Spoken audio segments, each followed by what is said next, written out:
Details చూద్దాం. కాంగ్రెస్ పార్టీలో చేరిన ఎమ్మెల్యే దానం నాగేందర్పై అనర్హత వేటు వేయాలని బీఆర్ఎస్ ఎమ్మెల్యేలు స్పీకర్కు ఫిర్యాదు చేశారు. ఎమ్మెల్యేలు పాడి కౌశిక్ రెడ్డి, ముఠా గోపాల్, బండారి లక్ష్మారెడ్డి, కాలేరు వెంకటేష్లు స్పీకర్ను కలిసి వినతిపత్రం ఇచ్చారు.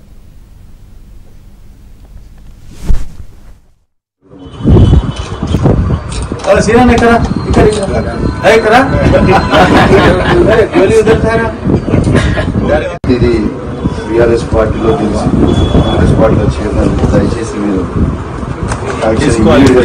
డిస్క్వాలిఫై చేయాలని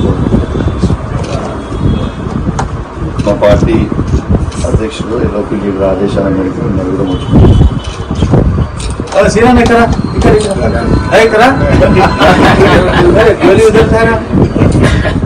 ఇది బీఆర్ఎస్ పార్టీలో తెలిసి కాంగ్రెస్ పార్టీలో చేరినందుకు దయచేసి మీరు డిస్క్వాలిఫై చేయాలని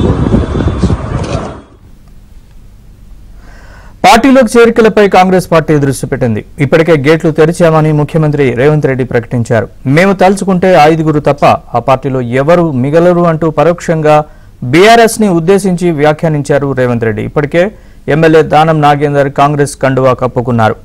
కొన్ని రోజుల్లోనే మరో 18 మంది ఎమ్మెల్యేలు పార్టీలోకి వస్తారని హస్తం పార్టీ నేతలు ఇప్పటికే చెబుతున్నారు. ఎంపీలు రంజిత్ రెడ్డి, పసునూరి దయాకర్ పార్టీ మారగా బీజేపీ కీలక నేత మాజీ ఎంపీ జితేందర్ రెడ్డి కూడా కాంగ్రెస్ లో చేరారు. మరోవైపు మాజీ మంత్రి మల్లారెడ్డి కాంగ్రెస్ లోకి వెళ్లేందుకు తీవ్రంగా ప్రయత్నిస్తున్నారు.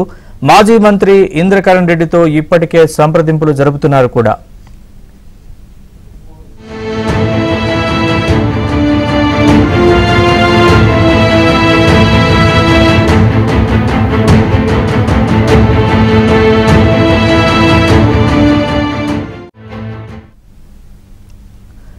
ఇప్పటికే సీఎం రేవంత్ రెడ్డిని 7 బీఆర్ఎస్ ఎమ్మెల్యేలు కలిసినట్లుగా తెలుస్తోంది. గూడెం మహిపాల్ రెడ్డి, సునీత లక్ష్మారెడ్డి, మాణిక్రావు, కొత్త ప్రభాకర్ రెడ్డి, ప్రకాష్ గౌడ్, తెల్లం వెంకట్రావు, కాలే యాదయ్యలు రేవంత్ తో భేటీ అయ్యారు. అసెంబ్లీలో సీఎల్పీలో బీఆర్ఎస్ ఎల్పీ విలీనం టార్గెట్ గా కాంగ్రెస్ ప్లాన్ చేస్తోంది. విలీనానికి అవసరమైన 26 మంది ఎమ్మెల్యేల కోసం కాంగ్రెస్ నేతలు మంత్రాంగం నడిపిస్తున్నారు. కొద్ది రోజులుగా బీఆర్ఎస్ లో పలువురు ఎమ్మెల్యేలు సైలెంట్ గా ఉన్నారు. పార్టీ కార్యక్రమాన్ని సైతం కొందరు నేతలు దూరంగా ఉంటున్నారు. ఎమ్మెల్యేని కాపాడుకునేందుకు బీఆర్ఎస్ పెద్దలు తంటాలు పడుతున్నారు. పార్టీ మారొద్దని ఇప్పటికే ఎమ్మెల్యేని హరీష్ రావు, కేటీఆర్ బుజ్జగిస్తున్నట్లు తెలుస్తోంది. అదే సమయంలో పార్టీ మారిన ఎమ్మెల్యే దానంపై బీఆర్ఎస్ సీరియస్ గా ఉన్నట్లు తెలుస్తోంది.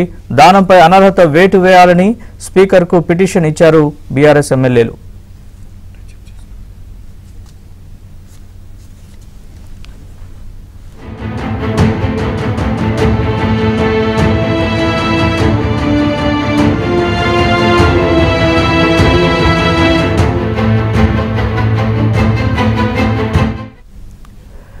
పార్టీలోకి చేరికలపై కాంగ్రెస్ పార్టీ దృష్టి పెట్టింది. ఇప్పటికే గేట్లు తెరిచామని ముఖ్యమంత్రి రేవంత్ రెడ్డి ప్రకటించారు. మేము తలుచుకుంటే 5 తప్ప ఆ పార్టీలో ఎవరు మిగలరు అంటూ పరోక్షంగా బీఆర్ఎస్ ని ఉద్దేశించి కూడా వ్యాఖ్యానించారు రేవంత్ రెడ్డి. ఇప్పటికే ఎమ్మెల్యే దానం నాగేందర్ కాంగ్రెస్ కండువా కప్పుకున్నారు. కొన్ని రోజుల్లోనే మరో 18 మంది ఎమ్మెల్యేలు పార్టీలోకి వస్తారని హస్తం పార్టీ నేతలు ఇప్పటికే చెబుతున్నారు. ఎంపీలు రంజిత్ రెడ్డి, పసునూరి దయాకర్ పార్టీ మారగా బీజేపీ కీలక నేత మాజీ ఎంపీ జితేందర్ రెడ్డి కూడా కాంగ్రెస్ లో చేరారు. మరోవైపు మాజీ మంత్రి మల్లారెడ్డి కాంగ్రెస్ లోకి వెళ్లేందుకు తీవ్రంగా ప్రయత్నిస్తున్నారు. మాజీ మంత్రి ఇంద్రకరణ్ రెడ్డితో ఇప్పటికే సంప్రదింపులు జరుపుతున్నారు కూడా.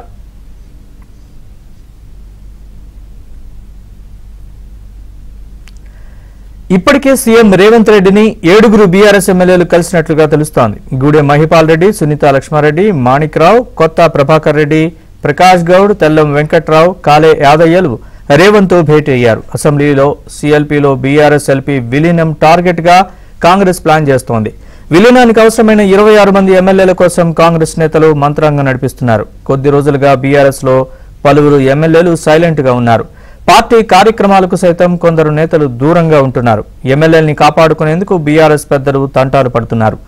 పార్టీ మారొద్దని ఇప్పటికే ఎమ్మెల్యేని హరీష్ రావు, కేటీఆర్ బుజ్జగిస్తున్నట్లు తెలుస్తోంది. అదే సమయంలో పార్టీ మారిన ఎమ్మెల్యే దానంపై బీఆర్ఎస్ సీరియస్ గా ఉన్నట్లు తెలుస్తోంది. దానంపై అనర్హత వేటు వేయాలని స్పీకర్ కు పిటిషన్ ఇచ్చారు బీఆర్ఎస్ ఎమ్మెల్యేలు.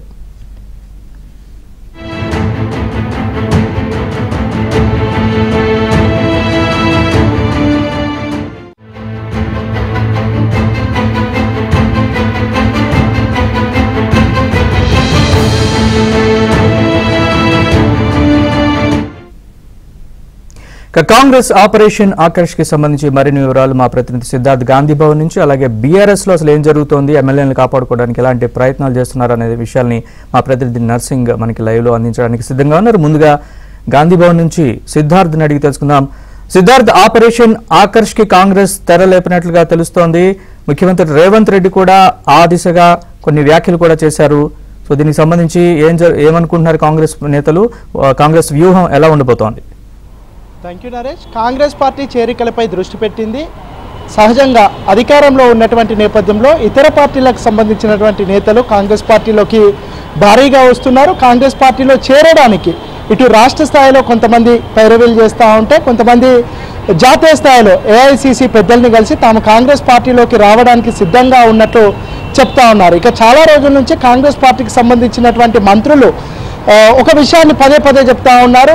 తమతోని చాలామంది బీఆర్ఎస్ పార్టీకి సంబంధించినటువంటి ఎమ్మెల్యేలు టచ్లో ఉన్నారని, మేము గేట్లు ఓపెన్ చేస్తే వాళ్ళందరూ వచ్చి కాంగ్రెస్ పార్టీలో చేరుతారని చెప్తా ఉన్నారు. ఇక నిన్న రేవంత్ రెడ్డి ఈ విషయానికి సంబంధించి స్పందించారు. తాము గేట్లు తెరిచామని ఒక ఇండికేషన్ ఇచ్చారు. వచ్చేటువంటి వాళ్ళు రావడానికి సిద్ధంగా ఉండాలని, వచ్చే వాళ్ళు వచ్చి కాంగ్రెస్ పార్టీలో చేరాలని ఒక ఇండికేషన్ ఇచ్చినట్టు మనం అర్థం చేసుకోవచ్చు. ఇక దాంతోపాటు చాలా రోజుల నుంచి బీఆర్ఎస్ పార్టీకి సంబంధించినటువంటి ఎమ్మెల్యేలు తమతో టచ్లో ఉన్నారని, ఒకవైపు ప్రభుత్వం కొద్ది రోజుల్లోనే పడిపోతుంది అని కొంతమంది వ్యాఖ్యానిస్తూ ఉంటే, బీఆర్ఎస్ పార్టీకి సంబంధించినటువంటి ఎమ్మెల్యేలు మాత్రం ప్రభుత్వానికి ఇబ్బంది వస్తే మేము సహకరించడానికి సిద్ధంగా ఉన్నామని చాలామంది ఎమ్మెల్యేలు చెప్తున్నట్లు కూడా రేవంత్ రెడ్డి స్పష్టం చేశారు. ఇక కొన్ని రోజుల నుంచి గాంధీ భవన్లో వరుసగా చేరికలు జరుగుతూ ఉన్నాయి. ఎమ్మెల్యే స్థాయి నేతలు, ఎంపీ స్థాయి నేతలు కూడా కాంగ్రెస్ పార్టీలో చేరుతున్నారు. కొంతమంది సిట్టింగ్ బీఆర్ఎస్కి సంబంధించినటువంటి ఎమ్మెల్యేలు, ఎంపీలు కూడా కాంగ్రెస్ పార్టీలోకి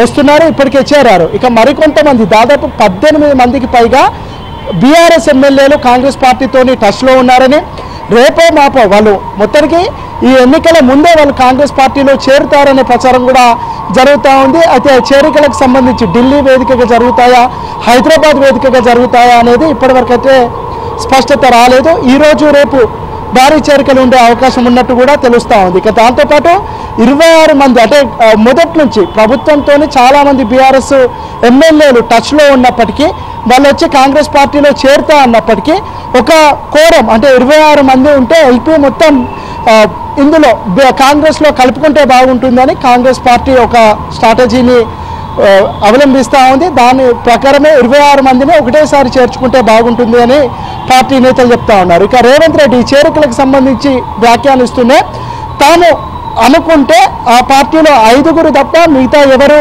ఉండరు, అంటే కాంగ్రెస్ పార్టీకి బీఆర్ఎస్ పార్టీకి సంబంధించి కేసీఆర్ ఫ్యామిలీకి సంబంధించినటువంటి 5గురు తప్ప మిగతా వాళ్ళందరూ కాంగ్రెస్ పార్టీలోకి వస్తారని రేవంత్ రెడ్డి చెప్పారు. ఇక 3-4 రోజుల నుంచి అయితే కీలక నాయకులు ఇటు వరంగల్ ఎంపీగా ఉన్నటువంటి పస్నూరి దయాకర్ గాంధీ భవన్కి వచ్చి పార్టీలో చేరారు. దాంతోపాటు ఇటు బీఆర్ఎస్ ఎమ్మెల్యేగా ఉన్నటువంటి దానం నాగేందర్, అదేవిధంగా రంజిత్ రెడ్డి ఎంపీగా ఉన్నారు బీఆర్ఎస్ పార్టీకి సంబంధించి, ఆయన కూడా కాంగ్రెస్ పార్టీలో చేరారు.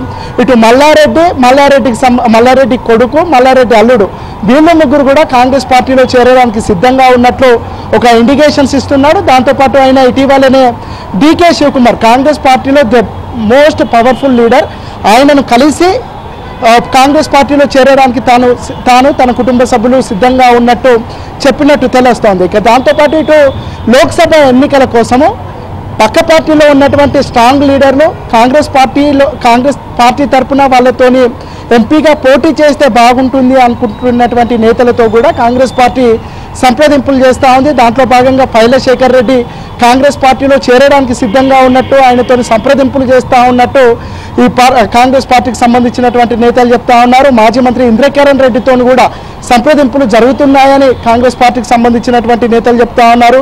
మర్రి జనార్దన్ రెడ్డి మాజీ ఎమ్మెల్యే, ఆయనతో కూడా కాంగ్రెస్ పార్టీ నాయకులు చర్చలు జరుపుతున్నట్టు తెలుస్తూ ఉంది. దాంతోపాటు గుత్తా సుఖేందర్ రెడ్డి కొడుకు గుత్తా అస్మిత్, ఆయన కూడా కాంగ్రెస్ పార్టీలోకి వచ్చి భువనగిరి టికెట్ ఇస్తే ఆ టికెట్ నుంచి పోటీ చేస్తానని కూడా కాంగ్రెస్ పార్టీ అధినేత అంటే కాంగ్రెస్ పార్టీ అగ్రనాయకత్వానికి చెప్తా ఉన్నాడు. ఇట్లా వివిధ పార్టీలకు సంబంధించినటువంటి కీలక నాయకులందరూ కాంగ్రెస్ పార్టీతోని టచ్లో ఉన్నారు. ఇటు బీజేపీకి సంబంధించి కూడా సోయం బాబురావు ప్రస్తుతమైన సిట్టింగ్ ఎంపీగా ఉన్నారు. ఆయనకు ఆ పార్టీ టికెట్ ఇవ్వలేదు. ఆయనకు టికెట్ ఇస్తే ఆయన ఆదిలాబాద్ నుంచి పోటీ చేసే అవకాశం ఉంది. ఇట్లా చాలామంది కీలక నాయకులతోనే కాంగ్రెస్ ఏఐసిసి ఇటు అదేవిధంగా ఇటు రాష్ట్ర పిసిసి వీళ్ళందరూ టచ్లో ఉన్నారు, వాళ్ళతో సంప్రదింపులు చేస్తూ ఉన్నారు. ఎన్నికలకు ముందే వీళ్ళందరూ కాంగ్రెస్ పార్టీలోకి వస్తారు. కొంతమంది బలమైన నాయకులు ఎవరైతే ఎంపీగా వాళ్ళను నిల్చోపెట్టి గెలవగలిగే అవకాశం ఉంది అనుకుంటున్నటువంటి వాళ్లకు టికెట్లు కూడా ఆఫర్ చేస్తారు. మిగతా వాళ్ళందరూ కాంగ్రెస్ పార్టీలో జాయిన్ అయ్యి వివిధ హోదాల్లో వివిధ పదవుల్లో పనిచేసే అవకాశం ఉంది. మొత్తానికైతే తాము పెట్టుకున్నటువంటి టార్గెట్ 14 సీట్లు గెలవడమే లక్ష్యంగా కాంగ్రెస్ పార్టీ ఒక టార్గెట్ని పెట్టుకుంది. దాంతోపాటు బీఆర్ఎస్ పార్టీకి ఒక్క సీటు కూడా రాకుండా నిలువరించే ప్రయత్నం కూడా కాంగ్రెస్ పార్టీ చేస్తూ ఉంది. ఈ 2 టార్గెట్లను రీచ్ కావడానికి ఆపరేషన్ ఆకర్షణని అవలంబిస్తున్నారు. దాంతోపాటు ఘర్ వాపసి అనే కాన్సెప్ట్ను కూడా కాంగ్రెస్ పార్టీ ప్లాన్ చేస్తుంది. గతంలో కాంగ్రెస్ పార్టీలో వివిధ హోదాల్లో పనిచేసి ఇప్పుడు వేరే పార్టీల్లో ఉంటున్నటువంటి వాళ్ళు, ముఖ్యంగా మొన్న జరిగినటువంటి ఎన్నికల్లో వివిధ కారణాలతోనే కాంగ్రెస్ పార్టీకి గుడ్ బై చెప్పి వేరే పార్టీలోకి వెళ్ళిపోయినటువంటి వాళ్ళందరినీ కాంగ్రెస్ పార్టీలోకి తీసుకురావడానికి కాంగ్రెస్ పార్టీ భావిస్తూ ఉంది. సో 1-2 రోజుల్లో భారీ చేరికలు ఉండే అవకాశం అయితే ఖచ్చితంగా ఉంది. Right, thank you Siddharth. ఇక నర్సింగ్ అడిగి తెలుసుకుందాం. అసలు బీఆర్ఎస్ పార్టీలో ఏం జరుగుతోంది దీనికి ఈ అంశాలకు సంబంధించి. నర్సింగ్, ఒక